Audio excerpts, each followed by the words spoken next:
Vamos ler, irmãos, Efésios capítulo 1, versículo 3 até o versículo 6, que diz assim: Bendito o Deus e Pai de nosso Senhor Jesus Cristo, que nos tem abençoado com toda sorte de bênção espiritual nas regiões celestiais em Cristo. Assim como nos escolheu nele antes da fundação do mundo, para sermos santos e irrepreensíveis perante ele, e em amor nos predestinou para ele, para a adoção de filhos, por meio de Jesus Cristo, segundo o beneplácito de sua vontade, para louvor da glória de sua graça, que ele nos concedeu gratuitamente no amado. Amém. Irmãos, em Filipenses, no capítulo 3, no versículo 1, o apóstolo Paulo fala algo assim muito interessante. Ele diz que estava escrevendo aquelas mesmas coisas aos irmãos, porque era segurança para ele. Falar das mesmas coisas é segurança para nós. Ter fixo na nossa mente e no nosso coração toda a vontade de Deus que está clara para nós é segurança para nós. Porque o diabo, que é astuto, ele usa de diversas maneiras para poder tirar a gente justamente dessa firmeza que é ter a consciência da vontade de Deus, daquilo que ele deseja para nós. Então, ele, de forma sagaz, de maneira bem ardilosa, Satanás usa diversas coisas, seja professores nas escolas formando a mentalidade dos filhos que estão estudando ainda, seja no trabalho, nas más conversações que corrompem os bons costumes, seja em qualquer ambiente, seja num filme, numa música, ele sempre busca implementar na mente do Filho de Deus uma ideia equivocada sobre Deus, sobre Jesus, sobre a vontade dele para nós, sobre tudo que envolve a nossa vida em relação a Deus.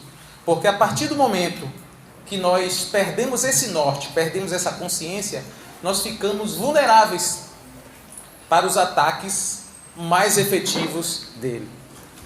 Então, quando o apóstolo Paulo diz que é segurança para nós, é segurança porque repetindo as mesmas coisas, nós vamos sempre ter claro em nossas mentes o que somos em Deus, o que Deus quer para nós e o que Deus é. E se tivermos claro essas coisas, podem ter certeza que nada, nenhuma situação vai poder nos tirar da firmeza da presença de Deus.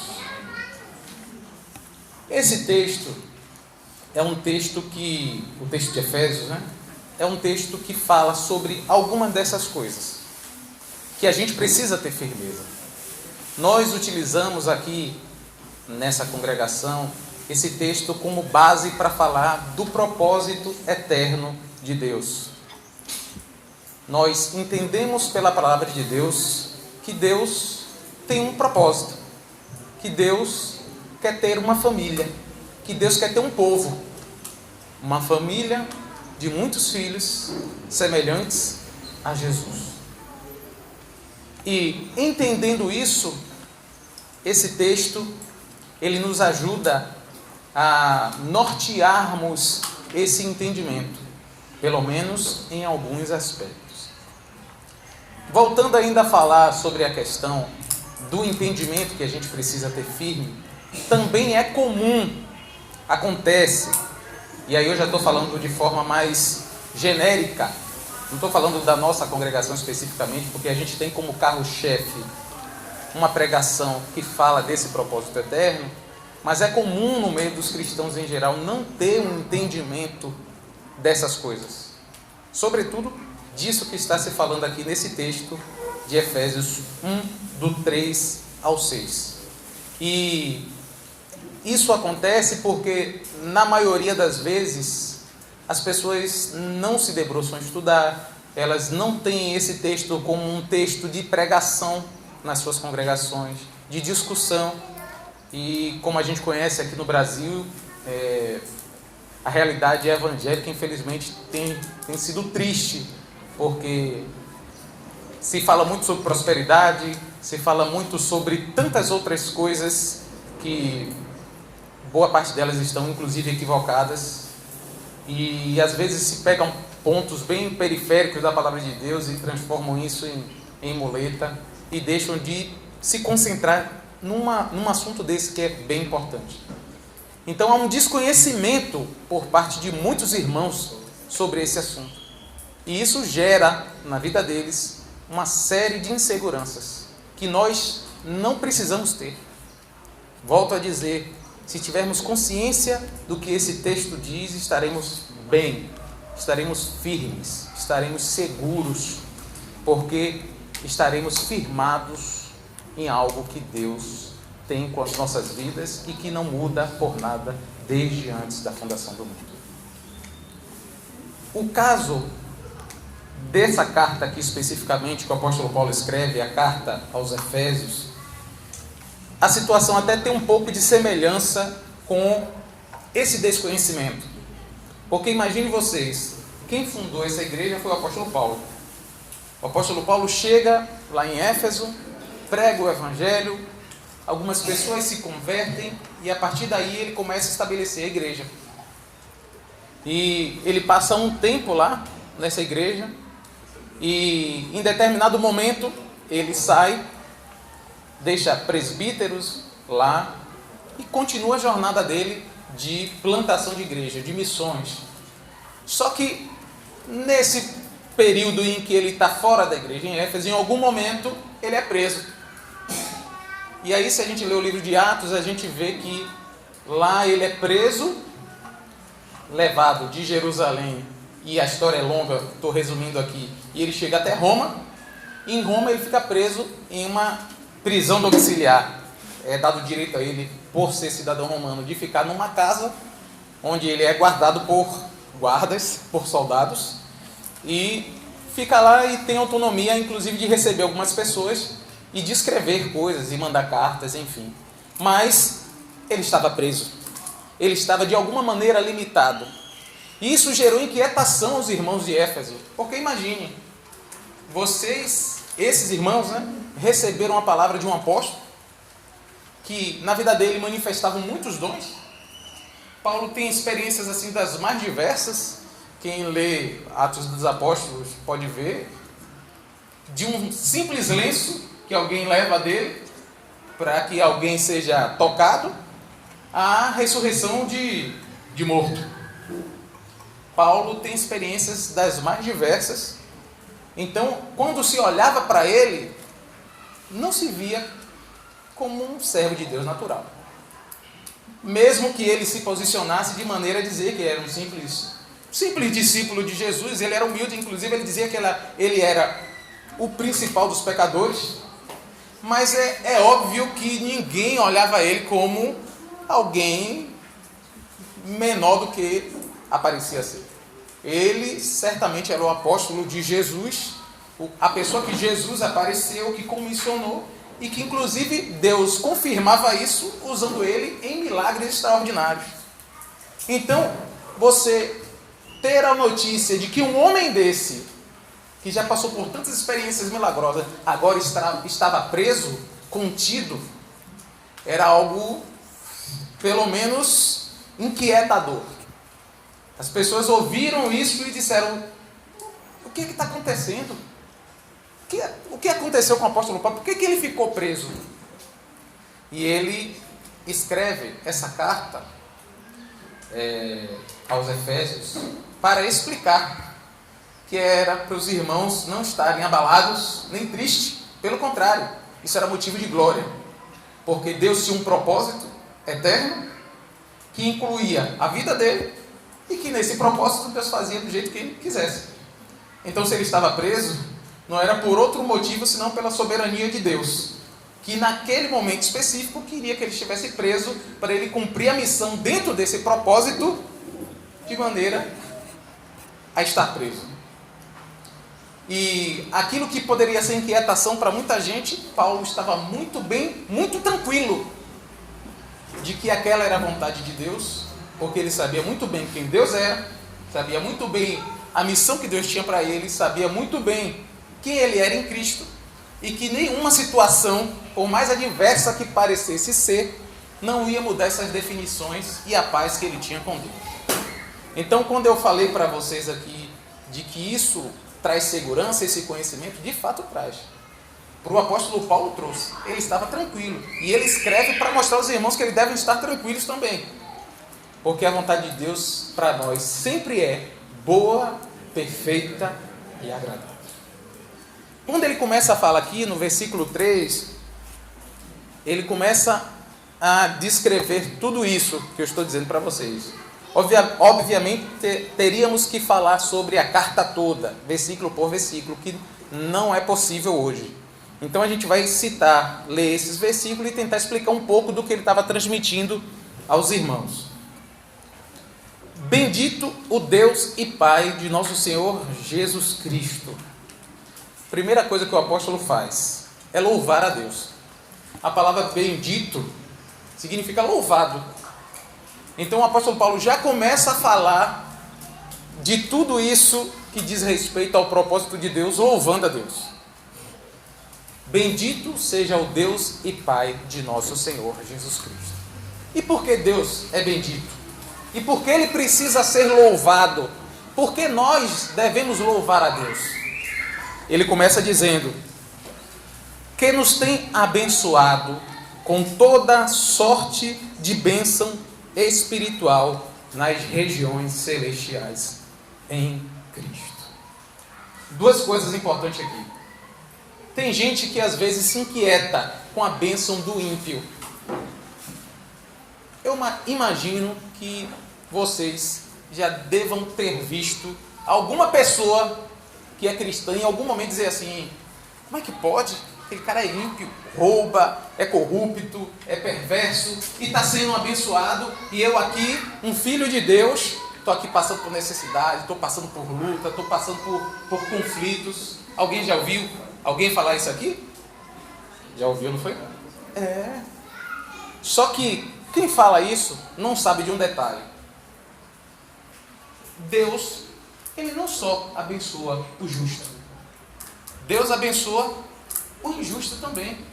Quando a gente lê o Sermão do Monte, Jesus disse que Deus manda chuva sobre o justo e sobre o injusto. Então, quando a gente fala de bênção material, Deus é generoso para com todos. Deus abençoa a todos. Porém, existe uma bênção que o ímpio não tem e que nós temos. É a bênção espiritual nas regiões celestiais. Você sabe o que é isso? É paz com Deus, é salvação da alma, é libertação da escravidão do pecado, é a liberdade em relação à condenação da lei, é a esperança de vida eterna, de desfrute de Jesus para sempre. O injusto não tem isso, e nós temos. E só temos por um motivo, que é o segundo ponto que ele diz aqui: que nos tem abençoado com toda a sorte de bênção espiritual nas regiões celestiais em Cristo. Esse é o segundo ponto. Nós somos abençoados com essas coisas porque nós estamos em Cristo. Irmãos, nenhuma bênção espiritual chega para nenhum de nós porque nós somos bons. Aquele dia que você teve uma experiência com Deus, que você disse assim: poxa, esse dia vai ficar marcado na minha história. Você nesse dia foi abençoado, não foi porque você passou aquele dia sem pecar, não foi porque você já está há 10 anos na igreja, Não foi porque você leu naquele dia 10 capítulos da Bíblia. Não foi. Só foi por um motivo. Porque você está em Cristo. Toda sorte de bênção espiritual nas regiões celestiais, que é derramada sobre nossas vidas, é derramada porque nós estamos em Cristo. Então, estar em Cristo nos dá um privilégio que nenhuma pessoa pode ter não estando em Cristo. E isso você deve valorizar bastante. Porque se você é abençoado com a sorte, toda a sorte de bênção espiritual, você é abençoado por causa de outro, por causa do trabalho de outro, por causa da justiça de outro, que é de Jesus Cristo. Então, quando você olhar para aquela cruz e ver Jesus dando a sua vida por você, não olhe apenas uma cena terrível, que foi alguém morrendo com uma morte muito feia, mas olhe para ali como uma fonte de bênção. Jesus na cruz é uma fonte de bênção. É uma fonte de bênção espiritual, porque foi através do sacrifício de Jesus que nós temos acesso a toda sorte de bênção espiritual na região celestial. Amém? Amém. Então Deus merece ser louvado por isso? Amém. É por isso que o apóstolo Paulo começa dizendo assim: bendito seja o Deus e Pai. Então esse já é um motivo suficiente para a gente louvar a Deus. Depois ele continua, porque ele não está falando só de uma bênção especificamente, ele vai citar outras coisas. Ele diz no versículo 4: assim como nos escolheu nele antes da fundação do mundo. Essa é uma das partes, irmãos, que mais enchem o meu coração de alegria. Porque Deus, quando criou todas as coisas, inclusive nós, seres humanos, Deus não criou porque estava sem fazer nada naquele dia. Disse: sabe de uma? Estou entediado, vou fazer alguma coisa aqui. Meu irmão, minha irmã, não foi assim. Deus não se cansa. Já começa por aí.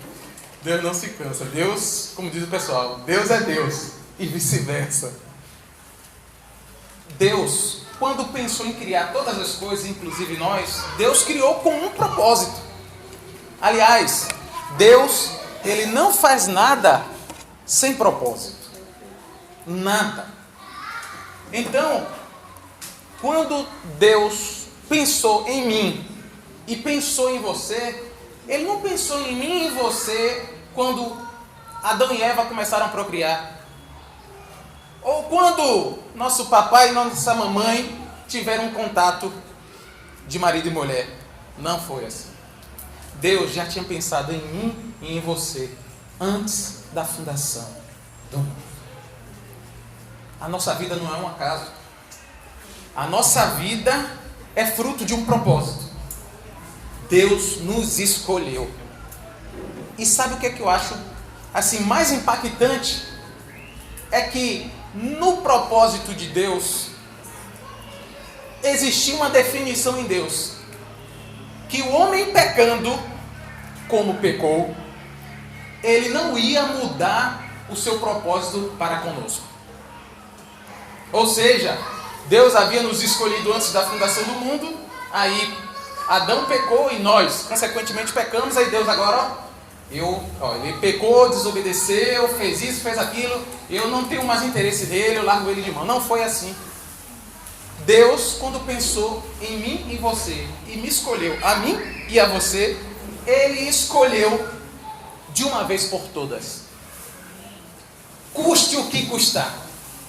Inclusive, se fosse necessário, assim como foi, Ele enviar o Filho dele para morrer, para nos ter de volta ao propósito original, Ele enviaria assim como enviou. Deus nos escolheu. Deus nos colocou nos projetos dele, no plano dele. Ele nunca voltou atrás e nunca voltará. Para mim, Digo para vocês, isso é muito, me deixa, como diz meu companheiro, me deixa borbulhando, porque eu sei que vocês são iguais a mim. Eu sou pecador. Eu tenho 24 anos que me converti ao Senhor. E se eu botar na ponta do lápis todos os pecados que eu já cometi em 24 anos, eu vou dizer para vocês, eu não teria coragem de olhar para mim. É difícil eu lidar comigo mesmo, porque eu sou corrupto. Meu coração é desesperadamente perverso. Num olhar humano, eu já teria largado mão de mim. Mas Deus, em momento nenhum, nem cogitou isso. Independente do que eu fiz, porque Ele tinha tomado uma decisão. Ele me escolheu antes da fundação do mundo. Você é pecador igual a mim? Você se enxerga assim? Já aconteceu com você, diante dos seus pecados, diante das frustrações dos momentos de servir a Deus, ficar balançado? Meu Deus, o que é que Deus está pensando de mim? E agora? E se sente mal? Às vezes não tem coragem nem a orar. Quanta gente às vezes fica com dificuldade até de orar, como se Deus a partir daquele momento não quisesse nem olhar para você. Deus não mudou o pensamento dele em relação a você. Deus não mudou o propósito dele em relação a você. Nos momentos mais difíceis, de maior dificuldade, de maior debilidade, de maiores pecados, podemos ter tranquilidade, não dos nossos pecados, mas de que em Deus não vamos encontrar alguém que está com um olhar de punição para nós. Pelo contrário, há um caminho que foi consagrado pela carne de Jesus, pelo sacrifício de Jesus. E o escritor de Hebreus diz que nós podemos acessar a sala do trono e diante da sala do trono alcançarmos favor em momento oportuno. Então podemos estar tranquilos, irmãos, que nos piores momentos, meu e seu, Deus está ali com um olhar de carinho, esperando que você se volte para Ele, para que a graça dele flua e nos ajude a vencer e superar todas as coisas. Amém? Amém.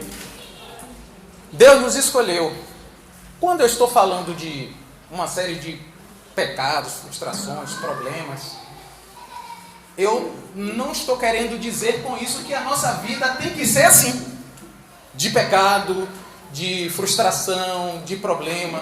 Porque se por um lado Deus nos escolheu, por outro lado, a finalidade dessa escolha é, como diz o texto aqui, para sermos santos e irrepreensíveis perante Ele.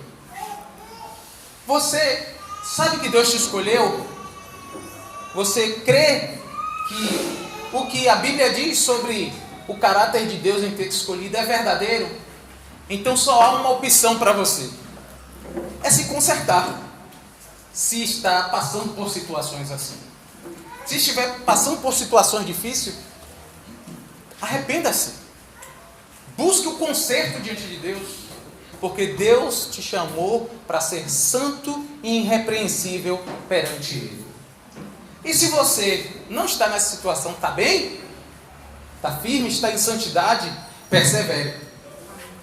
Porque a santidade, ser santo e irrepreensível diante de Deus, não pode ser uma exceção para nossas vidas. Tem que ser uma regra. Exceção para a nossa vida tem que ser o pecado. Como o apóstolo João disse: filhinhos, não pequeis. Mas se pecar, há um advogado. Quer dizer, se acontecer um pecado, você tem onde recorrer, tem onde buscar o favor divino. Porém, ele começa dizendo: filhinhos, não pequeis. Então, se você está bem, você tem que se manter em santidade, porque Deus te escolheu para ser santo e irrepreensível diante dele. Amém? Amém. Versículo 5. E em amor nos predestinou para Ele, para a adoção de filhos. Olha que coisa interessante, irmãos. Em amor, nos predestinou. Primeiro eu vou falar sobre essa palavra predestinação. Predestinação significa um destino escolhido, um destino antecipado. Então, quando Deus te escolheu, obviamente, Deus te escolheu para ser filho. E como Deus te escolheu para ser filho, Deus conduziu a sua vida. Ele criou um destino para que todas as coisas convergissem para o momento em que o Espírito Santo atuaria de maneira definitiva e você se convertesse ao Senhor. Às vezes, isso não é tão perceptível na vida de pessoas que cresceram num lar cristão, porque elas desde pequena ouvem a mensagem do Evangelho, estão ali seguindo o caminho dos pais e tal, e em algum momento ela se define, é batizada e segue a vida dela cristã. Mas para aqueles que vieram do mundo, como a gente diz, é uma coisa bem mais perceptível, porque via de regra, quem estava no mundo aqui estava pintando e bordando, não queria saber de nada de Deus. É ou não é? Sim ou não? Quem era assim? Quem tinha essa vida assim? Queria nada com Deus. Ah, mas eu ouvi a palavra de Deus. Ouvir não quer dizer necessariamente nada. Às vezes as pessoas ouvem até por educação. Mas quando falava de viver uma vida para Deus, vou ter que deixar isso, vou ter que deixar aquilo, estava consciente de que queria viver sua própria vida. Mas foi passando um dia, foi passando outro, aí foi ligando uma coisa, um disse outra, aí teve um sonho, aí de repente teve um livramento de uma morte e tal, foi acontecendo, e a pessoa vai se despertando, e vai, daqui a pouco o interesse vai aumentando, e vai, até chegar ao ponto que a pessoa diz, eu quero Jesus. Então, via de regra, é assim que acontece. É importante nessa questão, tanto para aqueles que vieram do mundo, como aquelas pessoas que tiveram crescimento no lar cristão, também entender uma coisa. Que essa realidade deles, de conversão, ou melhor dizendo, do trajeto até chegar à conversão, também não foi à toa. Essa palavra predestinação, predestinou, como eu disse, é um destino escolhido por Deus para que fosse trilhado. E é importante falar sobre isso, sabe por quê? Tem irmãos em Cristo que têm problemas com o pai, com a mãe, com o vizinho, com um primo, com alguém da escola um dia, é triste com aquela pessoa, é frustrada. Algumas pessoas carregam inclusive traumas na sua alma, porque em algum momento passou por dificuldade, por situação que gerou aquilo. Eu quero dizer uma coisa para vocês, irmãos. Se esse é o seu caso, você tem que pedir a Deus para tirar esse trauma, tirar essa tristeza, essa agonia do seu coração. Porque se por um lado essas coisas foram tristes e geraram isso na sua vida, por outro lado, esse foi o caminho que Deus conduziu e permitiu para que você chegasse ao conhecimento de Jesus, a você se tornar filho de Deus. Talvez, e muito provavelmente, se você tivesse uma vida tranquila e sossegada, você ia viver igual muita gente tem por aí, achando que não tinha necessidade de Deus, e no final das contas ia para o inferno por desprezar a Deus. Então todas as situações que aconteceram na sua vida, aconteceram porque Deus permitiu que elas acontecessem, para que você se tornasse um filho de Deus. Deus predestinou você para ser filho por adoção.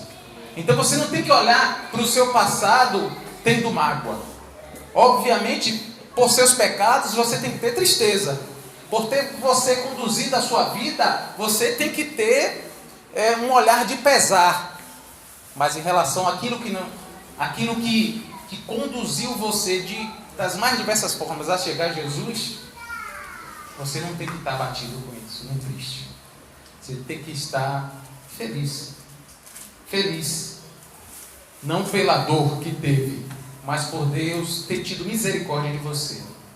E ter se utilizado, inclusive, de um expediente tão triste como esse. Porque era necessário para que você chegasse a ser um filho de Deus. Nesse texto aqui, ele começa dizendo assim, ó, em amor nos predestinou. Deus, irmãos, Ele fez isso com a vida de cada um aqui, foi por amor. Porque Ele queria fazer com que você fosse filho dele. Então o amor de Deus exigiu que Ele permitisse coisas duras para você, duras para mim, para que nós chegássemos ao conhecimento do Filho dele. E hoje em Cristo isso ainda não mudou, continua sendo assim. Tudo que a gente passa desde que a gente se converteu até o final da nossa vida também não é à toa. Se Deus ativamente opera algo ou permite algo, é porque Ele tem um propósito bom para nós. É por isso que o próprio apóstolo Paulo diz assim, que sabemos que todas as coisas cooperam para o bem daqueles que amam a Deus, daqueles que são chamados segundo o seu propósito. Amém? Então, você vai precisar de cura. Eu espero que essa palavra seja a cura para você. Que você olhe para trás e, ao invés de ficar se lamentando, libere o perdão, libere esse trauma e peça a Deus que cure a sua alma por completo, porque Ele te amou e te conduziu para ser filho dele. Amém? A adoção, ele diz assim, nos predestinou para Ele, para a adoção de filhos por meio de Jesus Cristo, segundo o beneplácito da sua vontade, ou segundo o bom propósito de sua vontade. Esse texto, irmãos, diz que foi por meio de Jesus Cristo. E de fato foi. O livro de João, no capítulo 1, no versículo 11 e 12, diz assim: Ele veio para os seus, falando de Jesus, mas os seus não o receberam. Mas todos quantos o receberam e creram no seu nome, foi-lhe dado o poder de serem chamados filhos de Deus.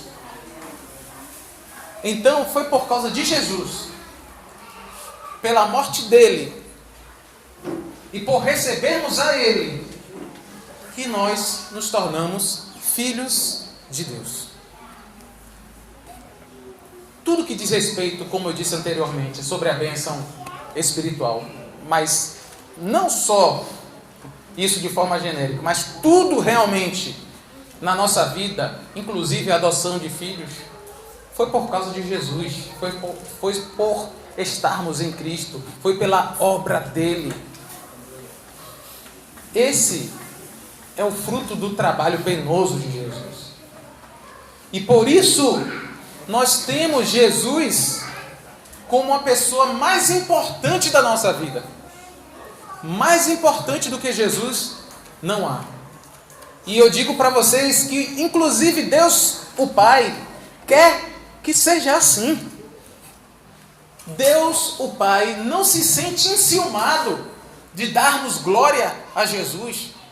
Pelo contrário, Ele é glorificado quando nós glorificamos o seu Filho. Nós usamos um texto que é uma catequese nossa. Cristo Jesus, subsistindo em forma de Deus, não considerou ser igual a Deus, coisa a que se devia aferrar. Antes, a si mesmo se esvaziou, assumindo a forma de servo, tornando-se em semelhança de homem. E reconhecido em figura humana, a si mesmo se humilhou, tornando-se obediente até a morte e morte de cruz. Pelo que também Deus o exaltou sobremaneira e lhe deu um nome acima de todo nome, para que ao nome de Jesus, para que ao nome de quem? Jesus. Se dobre todo joelho, no céu, na terra, debaixo da terra. Pera aí, o que é todo joelho no céu, na terra e debaixo da terra? É homens, é anjos, é todo ser que tem fôlego. No céu, na terra e debaixo da terra. E toda língua confesse o quê?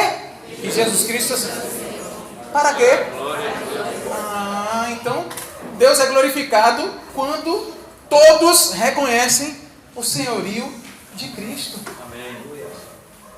Então Deus não se sente ciumado e temos que glorificar. Se há uma coisa que me impressionou quando eu cheguei aqui no meio dos irmãos, é que aqui se falava muito de Jesus. E em outros locais que eu caminhei por aí, se falava de Deus sempre de forma genérica, assim, Deus, e Deus faz, e Deus opera e tal. E quando eu cheguei aqui, os irmãos aqui só falam de Jesus, Jesus, Jesus, e depois caiu a ficha, né? Realmente tem que ser Jesus e Deus não se ofende com isso, muito menos o Espírito Santo. O Espírito Santo, ó, na hora que você reconhece assim, ó, Jesus Cristo é o Senhor. O apóstolo Paulo diz assim: ninguém diz que Jesus é o Senhor se não for pelo Espírito de Deus. Então, o Espírito Santo não só não sente ciúme, como ele mesmo promove Jesus. Jesus é a causa de sermos filhos de Deus. Amém. E Jesus é a causa de recebermos a graça de Deus na nossa vida. Versículo 6. Para louvor da glória da sua graça. Observe que ele nos concedeu gratuitamente no amado. Eu vou pegar essa parte final e depois eu volto para o início do versículo. Que ele nos concedeu gratuitamente no amado. O que é que ele nos concedeu gratuitamente no amado? A graça. A graça de Deus foi nos concedida gratuitamente. Isso quer dizer que Deus, o que ele faz por nós, ele não faz cobrando. Ele não vê se a gente tem condições de devolver algo em relacionado àquela bênção que ele vai dar a nós. Não é assim. Ele derrama das bênçãos dele espiritual sobre nossas vidas, porque ele é gracioso, porque ele nos tem como filhos e quer nos abençoar. E para isso, e para nós isso é de graça. Só que é de graça para nós. O texto diz que ele nos concedeu gratuitamente no amado. Para nós foi de graça, mas para alguém custou. E custou foi para Jesus. Porque para estarmos em Cristo, precisou que Jesus se tornasse um ser humano, vivesse 33 anos aqui sem pecar, morresse numa cruz, ressuscitasse ao terceiro dia e nos incluísse no povo de Deus. Então, para Jesus houve um custo. É por isso que, como eu citei anteriormente, o texto diz que nós somos fruto do penoso trabalho. Para Jesus foi penoso, para nós é de graça, mas para Jesus foi penoso. E é importante também a gente entender isso, porque quando a gente percebe que isso não veio de nós, nós tendenciamos a ser mais gratos. E em retribuição à nossa gratidão, nós temos maior disposição de nos entregarmos totalmente a Deus e a sua vontade.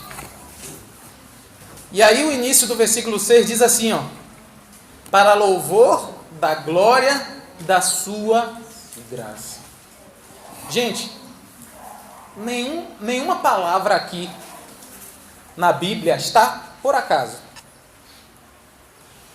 Quando fala aqui para louvor da glória da sua graça, não está falando de você levantar a mão e cantar. Não é isso. Quando a palavra louvor significa elogio. Você elogiar, você falar daquilo como algo que é virtuoso naquela pessoa. Você fala de maneira, vou ser redundante, elogiosa sobre aquele atributo, sobre aquela característica. Então, quando Deus faz isso tudo na nossa vida e diz assim, para louvor da glória da sua graça, isso quer dizer que a gente deve olhar a graça de Deus que foi dispensada sobre nossa vida, nos escolhendo, nos predestinando e nos fazendo ser filhos por adoção, de maneira a olharmos para a graça dele e falar assim: meu Deus, só o Senhor poderia fazer isso. Porque se eu fosse Deus, com a minha cabeça de hoje, eu não faria nada disso. Mas o Senhor foi misericordioso e dispensou essa graça e criou um plano que inclusive colocou Jesus, o seu próprio filho, incluído nele, para me ter com o Senhor. Então, quão grande graça o Senhor tem. Quão grande amor e misericórdia o Senhor tem. Quando nós pensamos nisso e quando pensamos nessa obra que Deus e Jesus fez por nós, o que resta em nós é louvarmos a essa graça que foi nos dada gratuitamente. É louvarmos a glória manifestada da graça de Deus sobre nossas vidas. Para encerrar, a melhor maneira de dizermos que a nossa vida deve ser para glorificar a graça de Deus, não é apenas, volto a dizer, louvando a Deus, abrindo a boca e cantando. Se bem que esse é um meio também. Quando nós abrimos a boca aqui no início e cantamos aquele louvor, dizendo que Deus é o meu Senhor, minha vida é para o teu louvor, a gente está expressando algo do nosso coração que é o desejo de retribuir o que Deus fez. Por isso que a gente recebe o senhorio de Jesus na nossa vida. Para nós não é um peso, é um prazer. Olhando em consideração tudo que Deus fez por nós. Mas é mais do que palavras. É uma vida. Jesus disse assim,